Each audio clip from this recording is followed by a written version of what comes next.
कि नया तकिया बिछवाना कि नया डिंग डोंग के डोली हमारा तो लाइन नहीं सुन रहा कि नया डिंग डोंग के डोली कि गोरा में सट के उलट के पलट के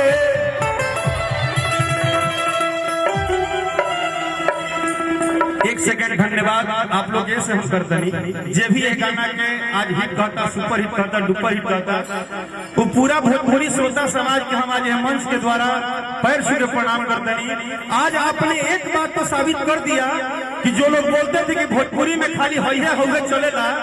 आपने एक बहुत श्रृंगार रस के गाना को इतना सुपर हिट बनाया है कि आपने बताया है कि अगर गायक अच्छा गाना दे तो हम अच्छा भी सुनना पसंद करते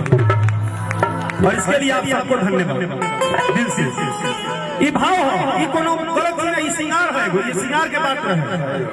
कि कोरा में सट के उलट के पलट के हाँ दिल दुनिया तू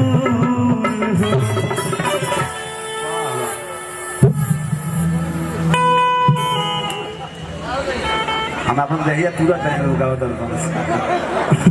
ये गाना आज हम अपनी हीरोइन बुला रहे हैं। आइए मेरी हीरोइन अच्छा वाला क्या हो?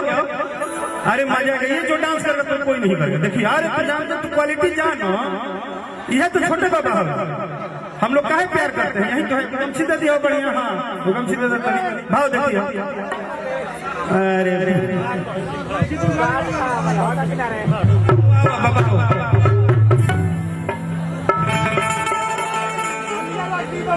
कि कोरा में सट के उलट के पलट के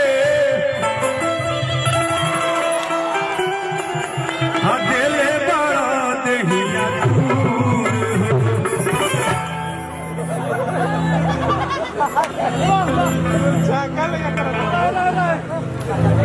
कि बिजली के तार में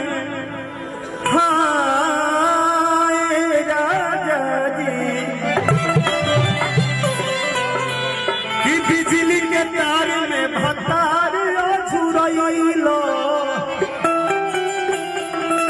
हम मने मने कैला मजबूर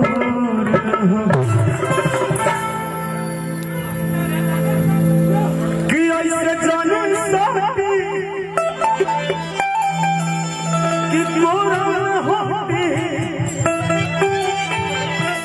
कि टूटला बदन पोरे राजा तो नहीं जाने